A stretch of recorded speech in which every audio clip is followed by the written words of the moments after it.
بنی ہاشم میں عقیلہ بننا کوئی عام مقام نہیں ہے، ٹھیک ہے. جیسے قمر بنی ہاشم حضرت عباس علیہ السلام ہیں، تو ہم کہتے ہیں بنی ہاشم میں ہر کوئی اتنا حسین جمیل، اگر کوئی قمر بن جائے، چاند بن جائے، اتنا جگمگا رہا ہو تو بہت ہی بڑی فضیلت. یہاں پر بھی بنی ہاشم میں اگر کوئی عقیلہ ہے، کیونکہ بعض جگہ یوں روایات میں ملتا ہے، جب راوی روایت کرتا ہے تو کہتا ہے رویا ابو زینب، ابو الحسنین کی جگہ، یعنی زینب کے بابا امام علی علیہ السلام نے یہ روایت نقل کی ہے. کیوں؟ کیونکہ یہ بھی ایک فضیلت ہے، کبھی کبھی امام علی کو ابو زینب کہہ کر بھی راویوں نے نقل کیا ہے.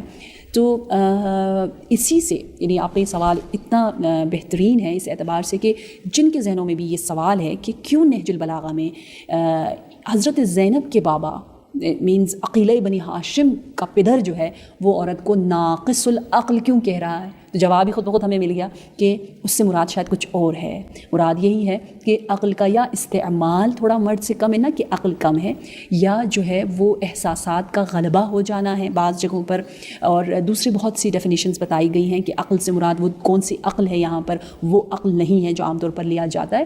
وگرنہ اگر فرق ہوتا مرد اور عورت میں عقل، درایت، سمجھ بوجھ میں، تو ان کا حساب کتاب بھی قیامت کے دن الگ ہونا چاہیے تھا. جیسے کہ دیوانے کا الگ ہے، بچوں کا الگ ہے.